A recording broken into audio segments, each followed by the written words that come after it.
Purvanchal university ఇది కేవలం university కాదు, మీ సక్సెస్ స్టోరీకి చిరునామా. ఇప్పుడు నాతో పాటు గెస్ట్ ఉన్నారు. తన గురించి చెప్పాలంటే బేసిక్గా వాళ్ళ కమ్యూనిటీని చాలా చీప్గా చూస్తూ ఉంటారు. బట్ వాళ్ళ కమ్యూనిటీలో కూడా అలా చీప్గా చూసే పనులు చాలామంది చేస్తూ ఉంటారు. కొంతమంది ఇంకా జీవనోపాధి అయిపోయింది, చాలామందికి అది అవసరం కూడా అయ్యి ఉండొచ్చు. బట్ ఇప్పుడు నాతో పాటు గెస్ట్ అయితే వాళ్ళందరికీ డిఫరెంట్గా తనకంటూ ఒక లైఫ్ స్టైల్ ఎంచుకొని దాంట్లో చాలా మంచి పేరు తెచ్చుకొని ఈరోజు నాతో పాటు ఉన్నారు డాన్సర్ చిత్ర గారు. ఆవిడతోటి బోల్డ్ అని విషయాలు అయితే మాట్లాడిద్దాం, వచ్చేయండి. హలో అండి, నమస్తే. నేను బాగున్నాను, మీరు ఎలా ఉన్నారు? ఇంకా చిన్నగా మాట్లాడితే బేసిక్గా మీ గొంతు అంతేనా? పెద్దగానే మాట్లాడతారు. కంటిన్యూ ప్రోగ్రామ్స్ ఉంటాయి. ప్రోగ్రామ్స్ అంటే మంత్ ఎండ్ వరకు రోజు చేస్తుంటారు? అంటే మంత్లో 20 ప్రోగ్రామ్స్ 22 ప్రోగ్రామ్స్ చేస్తాం మేడం. ఓ, ఏం ప్రోగ్రామ్స్ చేస్తారు? చెక్క భజన ప్రోగ్రామ్ అని, కోదండరామ చెక్క భజన అని. ఓకే, రాయలసీమలో ఫేమస్ మేడం. ఓకే, చెక్క భజన ఇలాంటివన్నీ ఇంకా ఇప్పుడు ఈ కాలంలో వర్కౌట్ అవుతాయా? అంటే మా కళ అనేది అంతరించిపోయింది మేడం. ఈ మధ్య ఒక 5 years నుంచి ఇంకా బాగా డెవలప్మెంట్ అవుతుంది. ఇంకా ఇప్పుడు మీరే ఇంకా దాన్ని ముందుకు తీసుకెళ్తారా? కానీ మేడం చెక్క భజన గురువుల నుంచి బాగా డెవలప్మెంట్ అయిపోతుంది. ఓకే, సో ఈ చెక్క భజనకి మీ ఇది చేద్దామని ఆలోచన ఎందుకు వచ్చింది అసలు? అంటే నేను ఫస్ట్ మా కమ్యూనిటీలో ఉండేదాన్ని మేడం, ట్రాన్స్ కమ్యూనిటీలోన. కరోనా టైంలో 2020లో ఊరికి వచ్చా గుంటకల్కి, ముంబై నుంచి. ఫస్ట్ ముంబైలో ఉండేది. మీది ఏ ఊరు? Basic Guntakal madam, Anantapuram district. పుట్టి పెరిగింది గుంటకల్లే. ఓకే, నేను ముంబైలో ఉండేదాన్ని. కరోనా టైంలో కోవిడ్లో ఊరికి వచ్చేసాను. అప్పటికే నేను చూస్తూ ఉండేదాన్ని యూట్యూబ్లలో అందరు డాన్సర్లు ఆడుతా అంటే నేను చెక్క భజన ఆడాలని చెప్పి ఒక ఫీలింగ్. చిన్నప్పటి నుంచి డాన్స్ అంటే చాలా ఇష్టం మేడం. చిన్నప్పటి నుంచి ఆడేదాన్ని. అవునా? అబ్బాయి లాగా ఉన్నప్పుడు చెక్క భజన మామూలు నార్మల్ డాన్స్ అట్లా ఆడేదాన్ని. నేనంటూ ఒక లైఫ్ స్టైల్ ఎంచుకోవాలి కదా అని చెప్పి ఒక గోల్తో వెళ్ళిపోయినా మేడం చెక్క భజనలోకి. ఓకే, బట్ మీరు ఇందాక అన్నట్టు అబ్బాయిగా ఉన్నప్పుడు కూడా అని చెప్పేసి అమ్మ నాన్న అక్కడి నుంచి మాట్లాడుకుందాం. అమ్మ నాన్న ఏం చేసేవారు? నాన్న బేల్దారి మేస్త్రి మేడం, అమ్మ చేన్లపల్లికి వెళ్తుంది. ఓకే, మీరు ఒక్కరేనా? నేను ఒక్కడే కొడుకే మేడం. అప్పుడు ఒక్కడే కొడుకు. మా అక్క కూడా ఉంది. 10th కంప్లీట్ అయిపోయింది 2014లో. ఓకే, 2014 వరకు అబ్బాయిగానే ఉన్నా. అంటే అప్పటికు 9 సంవత్సరాలు ఉన్నప్పటి నుంచి అమ్మాయిలాగా చేస్తా అంటేనంట. నాకు కూడా తెలియదు, అందరూ ఏడిపిస్తాన్రి. మీకు 9 సంవత్సరాలు? నాకు 9 సంవత్సరాలు ఉన్నప్పటి నుంచి అందరూ ఏడిపిస్తాన్రి మేడం. ఓకే, అంటే అబ్బాయిలాగా ఉండు, లేడీస్ లాగా చేస్తున్నావు అని చెప్పి అందరూ ఏడిపించేటోళ్ళు. నాకు తెలియదు. కొంచెం 12 years వచ్చేతలకే నాకు కొంచెం అర్థమైపోయింది. నాన్న వాళ్ళ హాస్పిటల్స్కి అక్కడ ఇక్కడ చూపించినారు, ఎక్కడ కాదని చెప్పేసినారు. ఇంట్లో వాళ్ళు ఒప్పుకోలేదు. ఒకటే కొడుకే కదా మేడం, ఎవరు ఒప్పుకోరు కదా. నాన్న వాళ్ళు 7 మంది అన్నదమ్ములు. ఓకే, 7 మంది అన్నదమ్ములు అయితే నేను ఒకటే కొడుకే మా నాన్నకి. అందరికి ఇద్దరు ముగ్గురు ఉన్నారు. కొడుకులు ఉన్నారు, మీరు ఒక్కరే కొడుకు. చూపించారు హాస్పిటల్ చూపించారు, దేవుల దగ్గర చూపించారు, అన్ని చోట్ల చూపించారు, ఎక్కడ కాలేదని చెప్పి ఇంకా ఆడికి ఇంకా కాలేజ్ ఒక 3 months వెళ్ళినా మేడం. ఇంటర్ 3 months వెళ్ళినా. ఇంకా అక్కడే సైకిల్ బుక్స్ అన్ని పాడేసి ఫస్ట్ బళ్ళారికి పారిపోయినా మేడం ట్రైన్లో. ఓ, పారిపోయారా? అంటే ఎందుకని అంత హార్ష్ డెసిషన్? అంటే ఉండలేకపోయినా మేడం. నాకు లోపల అనేది అబ్బాయిలాగా ఉండాలంటే విరక్తి పుడుతుంది నాకు. అమ్మాయిలాగే ఉండాలా, అమ్మాయిలతోనే ఫ్రెండ్షిప్, అబ్బాయిలతో చేసేదాన్ని కాదు. ఓకే, ఇంట్లో ఉన్నప్పుడు కూడా అమ్మాయిలా బిహేవ్ చేయడం? అవును మేడం. అవునా? బళ్ళారికి వెళ్ళిపోయినా. అక్కడ మా గురువు చాందిని అని, బళ్ళారి చాందిని అని మా గురువు ట్రైన్లో మీట్ అయ్యారు. ఆమె కొంగ పట్టుకొని అట్లా ఆమె వెనక్కి వెళ్ళిపోయినా. అలా ఎలా అర్థం అవుతుంది? అంటే బేసిక్ అంటే మా వాయిస్ మా వాళ్ళకి మొత్తం వాళ్ళకి ఆటోమేటిక్ అర్థమైపోతుంది మేడం, మా కమ్యూనిటీకి.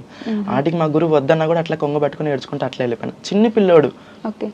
ఆటికి తొలిపోయినా కూడా మా గురువు మా ఇంట్లో వాళ్ళకి ఫోన్ చేసి నా దగ్గర ఉన్నాడు మీ పిల్లోడు అని చెప్పి మా వాళ్ళని పిలిపించి మాట్లాడి. అవునా?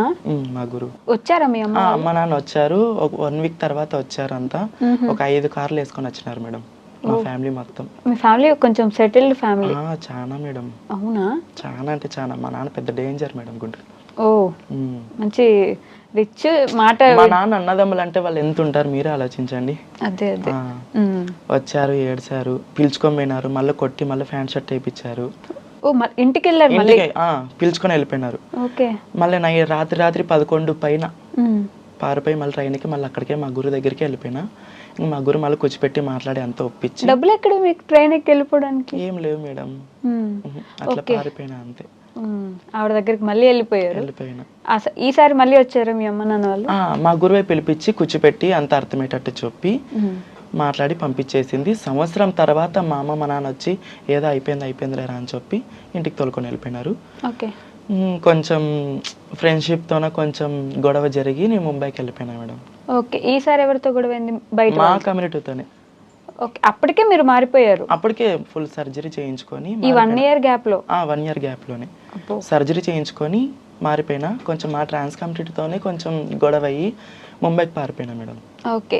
ఈసారి గుంతకల్ రాలేదు, ఇంటికి పోలేదు, డైరెక్ట్ అట్లా వెళ్ళిపోయినా మేడం. ముంబై వెళ్ళిపోయారు? వెళ్ళిపోయినా. ముంబైలో ఎవరైనా తెలుసా?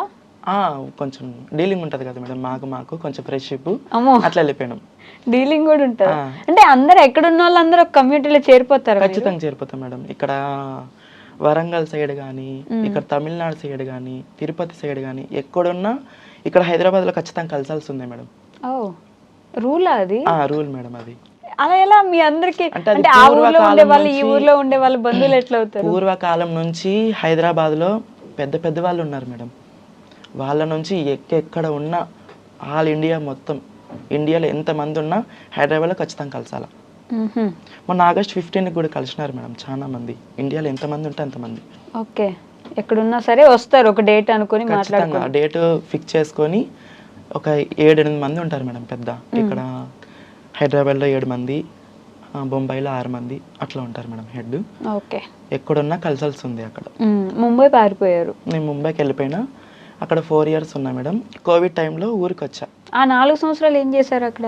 అంటే మా వాళ్ళనే భిక్షాటం చేస్తూ సేమ్ ఇది నాకు అర్థం కాదు. మిగతా ఏమొచ్చినా సరే మ్యాండేటరీ అది చేయాల్సిందేనా? అంటే అన్ని షాపుల దగ్గరికి వెళ్ళేసి డబ్బులు ఇవ్వండి అని చెప్పి. అంటే అది పూర్వకాలం నుంచి వస్తుంది మేడం. ఈ మధ్య మంచి టాలెంట్ పర్సన్స్ ఉన్నారు మా వాళ్ళు. అది చాలా మంది గుర్తించలేకపోతున్నారు. అది పూర్వకాలం నుంచి వస్తుంది కాబట్టి అది ఆ పద్ధతిలో అది నడుచుకుంటూ వెళ్ళిపోతుంది. ఆ కలెక్షన్స్ ఏదున్నా సరే అది కంటిన్యూ చేస్తారు. ఓకే. అదే కాకుండా ఇంకా చాలా పనులు చేస్తారని విన్నాను నేను. ఎంతవరకు నిజం అని చెప్పేసి మేడం. సెక్స్ వర్క్ ఉంది, అంగడి కలెక్షన్స్ ఉన్నాయి. పుట్టిన పిల్లలు ఉంటారు కదా మేడం, పుట్టిన పిల్లలు అక్కడికి వెళ్ళి జిస్ట్ తీసి ఒక 10 నిమిషాలు ఆట పాట ఆడి పిల్లల్ని ఎత్తుకొని అల్లరించి వాళ్ళ దగ్గర అమౌంట్ తీసుకొని అట్లా కూడా ఉన్నాయి మేడం. సో ఇవన్నీ చేస్తారు. రోడ్డున భిక్షాటన చేస్తారు. మీరు భిక్షాటనకి వెళ్ళేవారు? నేను చిన్న పిల్లలు పుట్టింటారు కదా మేడం, వాళ్ళు జిస్ట్ తీసి ఆట పాట ఆడి వచ్చేదాన్ని మేడం. డబ్బులు ఇవ్వమని వాళ్ళు ప్రేమ తగ్గట్టు వాళ్ళు ఇస్తారు మేడం. కొంతమంది నేనైతే లైవ్ లో చూసాను. నాకు అంతకుముందు చాలా రెస్పెక్ట్ ఉండేది. బేసిక్ గా ట్రాన్స్జెండర్స్ అంటే అదేం వాళ్ళు అనుకొని కావాలని అవ్వలేదు, అది అలా జరుగుతుంది వాళ్ళకి అని చెప్పేసి. బట్ తర్వాత ఒక సిచ్యువేషన్ లో నేను దగ్గర ఉండి చూసా, వాళ్ళు ఎంత డబ్బులు అడిగితే అంత ఇవ్వాలి, ఇవ్వకపోతే బెదిరిస్తారు, తిడతారు, అరుస్తారు, బట్టలు ఎత్తేసి ఇప్పేసి గోల చేస్తారు. నా కళ్ళ ముందు చేశారు. నేను ఒక సినిమా హాల్ థియేటర్ ఓపెనింగ్కి వెళ్ళున్నా. అక్కడ అరే ఎందుకు ఇంత ఘోరంగా, డబ్బులు ఇవ్వకపోతే శాపనార్థాలు పెట్టేస్తామంటారు మేడం. ఇప్పుడు అబ్బాయిలు ఉన్నారు అనుకోండి, వాళ్ళలో మంచివాడు ఉంటాడు, చెడ్డవాడు ఉంటాడు, రౌడీ షీటరు ఉంటాడు, పిక్ ప్యాక్లు కొట్టేవాడు ఉంటాడు. అట్లా మా వాళ్ళలో కూడా అట్లా ఒక 4 విధాలుగా ఉంటారు మేడం. అందరనే అట్లా ఏమి ఉండరు. మా దాంట్లో కూడా ఒక 4 విధాలుగా ఉంటారు. మంచోళ్ళు, చెడ్డోళ్ళు అలా ఉంటారు మేడం. దాంట్లో కూడా సెపరేట్ గ్యాంగ్లు ఉంటాయి? ఖచ్చితంగా ఉంటాయి మేడం. అంటే మీ అవసరానుగుణంగా రోడ్డు మీదకి వస్తారు. మా దగ్గర ఉంటే ఇస్తాము, లేదంటే ఇవ్వము. కొంతమంది డబ్బు కాచిపడిన వాళ్ళు అట్లా చేస్తారు మేడం. చాలా మంది అయితే అబ్బాయిలు కూడా వచ్చేస్తారు అట్లా. ఈ మధ్య జరుగుతుంది మేడం. పని చేసుకోలేక పిల్లం పిల్లలు ఉన్నా కూడా ఎక్కడి నుంచో వచ్చి ఒక 200 kilometers దూరంలో వచ్చి చీర కట్టుకొని అక్కడ కలెక్షన్లు చేసుకొని మళ్ళీ వెళ్ళేటప్పుడు ఫ్యాన్ షర్ట్ వేసుకొని పోయి పిల్లం పిల్లలు సాక్కునేటప్పుడు అట్లా వాళ్ళు కూడా ఉన్నారు మేడం. వాళ్ళ నుంచే మాకు చాలా బ్యాడ్ నేమ్ వస్తుంది ఈ మధ్య. మీకు వాళ్ళు కూడా తెలిసిపోతారు కదా, వాళ్ళు ఒరిజినల్ కాదు అని చెప్పి తెలిసిపోతారు మేడం. ఒరిజినల్ ఎలా ఐడెంటిఫై చేస్తారు మీరు? చిన్నప్పటి నుంచి వస్తుంది మేడం. అది మధ్యలో అయితే రాదు, చిన్నప్పటి నుంచే వస్తుంది. అప్పుడే వాళ్ళ బిహేవియర్ బట్టి కనిపెట్టేస్తాం మేడం. మీలో మీరు ఏం గమనించుకున్నారు అలా చిన్నప్పటి నుంచి? అంటే మేడం ఆ దేవుడు తలరాత, అది హార్మోన్స్ ప్రాబ్లమ్స్ మేడం. అంతే. ఓకే. Hormone problems. బొట్టు పెట్టుకోవాలనుకోవడం, బొట్టు పెట్టుకోవాలి, కాంచనా సినిమా లాగా అలానే అనిపించేదా మీకు? మేడం. ఓకే. నేను తప్పుగా అనుకోవట్లేదు, తెలుసుకుందాం. అంటే వయసు పెరిగే కొద్దీ, బుద్ధి వచ్చే కొద్దీ అప్పుడే అర్థం అయిపోతుంది మేడం. నేనైతే అసలు అబ్బాయిల దగ్గర మాట్లాడేదాన్ని కాదు, అమ్మాయిల దగ్గర కూర్చునేదాన్ని, ఆడే తినేదాన్ని, వాళ్ళు ఓనీలు వేసుకునేదాన్ని, అట్లా చేసేదాన్ని చిన్నప్పుడు. వాళ్ళు ఏమనే వాళ్ళు కదా స్కూల్లో మిమ్మల్ని చూసి? చిన్న పిల్లోడు కదా, తెలియదులే పాపం ఆడుకుంటున్నాడు అనుకునేటోళ్ళు మేడం. ఓకే. అందుకే 10th తర్వాత ఇంక చదువుకోవాలనుకోలేదు? ఇంకా నాకు ఉండబుద్ధి కాలేదు మేడం. ఫస్ట్ అమ్మాయిలాగా మారిపోవాలని చెప్పి వెళ్ళిపోయారు. ముంబైలో 4 సంవత్సరాలు 4 సంవత్సరాలు అక్కడే ఉండి మా వాళ్ళలో భిక్షాటనకి వెళ్ళేదాన్ని మేడం. మీ అందరికి మంచిగా ఇట్లా సపోర్ట్ చేసుకుంటారు కదా, ఒక ఇల్లు లేకపోతే మన ఇంట్లో ఉండొచ్చు అని చెప్పేసి. అది మాత్రం చాలా ఉంది మేడం. ఎక్కడికక్కడ సర్దేసుకుంటారు మీకు కావాల్సిన. చాలా మంది బయట బాడీలు వేయారు మేడం మాకంటే. అవునా? మా వాళ్ళకి ఇప్పుడు కూడా ప్రాబ్లం ఉందా? ఇప్పుడు కూడా ఉంది మేడం. ఎందుకు ఇవ్వరు? అంటే ఇక వీళ్ళు ట్రాన్స్జెండర్స్ కదా, అబ్బాయిలు ఎవరంటే వాళ్ళు వస్తుంటారు పోతుంటారు అని చెప్పి అలా మాట్లాడి గలీజ్గా మాట్లాడి కొంతమంది ఇవ్వరు మేడం. ఈ అబ్బాయిలు వస్తుంటారు పోతుంటారు అంటే మీరే అన్నారు నిజంగానే చేస్తారు జరుగుతాయి అని చెప్పేసి. కొంతమంది ఉన్నారు మేడం అట్లా. అంటే ఆ లెక్కను చూస్తే 2 విధాలుగా మాట్లాడుకుందాం. ఆ అబ్బాయి వాళ్ళకి ఒక ఫ్యామిలీ ఉంటది, ఆ ఫ్యామిలీకి కూడా మీరు ఇబ్బంది కలిగిస్తున్నట్టే. ఆ అబ్బాయి ఇక్కడికి వస్తున్నాడు అంటే మేడం మేమంతకు మేము మీద పడైతే అబ్బాయిలని అయితే మేము ఏం చెయ్యం మేడం. ఎందుకు లేదు, లారీల దగ్గర నిలబడి చాలా మందిని రమ్మని చెప్పి అడుగుతూ ఉంటారని కూడా విన్నాను. అంటే నువ్వు సెక్స్ వర్క్ గురించి మాట్లాడుతున్నారా మేడం? నేను లైఫ్ టైం గురించి మాట్లాడుతున్నా. అంటే అది మీద పడేది అంటే వాళ్ళు బిహేవియర్ బట్టి వాళ్ళు కూడా చేసింటారు మేడం అట్లా. ఓకే, కొంతమంది ఉంటారు, కొంతమంది ఉండకపోయినా నిందలు పడుతూ ఉంటారు. మిగతా వాళ్ళు చేసినప్పుడు మీకు తప్పులు చేసేటి వైరల్ చేస్తారు కానీ మా ట్రాన్స్ కమిటీవి మంచి చేసేటి మాత్రం వైరల్ చేయరు. ఏం మంచి చేస్తారు బేసిక్ గా అంటే బీద వాళ్ళకి అమౌంట్ సాయం చేస్తూ పిల్లలకి అన్నం పెట్టిస్తూ. అవునా? చాలా మేడం. ఇప్పుడు మా గురువు ఉంది, బళ్ళారి చాంద్రని మా గురువు ఉంది. ఆమె చాలా మందికి అన్నం పెడుతుంటుంది. నెలకు 3-4 సార్లు ఖచ్చితంగా అనాథాశ్రయంకి ఖచ్చితంగా భోజనాలు పంపిస్తూనే ఉంటుంది. అనంతపూర్లో ఆసిఫ్ అమ్మ అని ఉంది మేడం, అనంతపూర్ జిల్లాలోనే అనంతపూర్లోనే. ఆమెకి ఎవరికైనా కొంచెం ఆపద వచ్చిందంటే 50,000, ₹1,00,000, 2 లక్షల వరకు ఇస్తుంది మేడం. ఓకే, అంతంత డబ్బులు ఎక్కడి నుంచి వస్తాయి ముందు మీకు?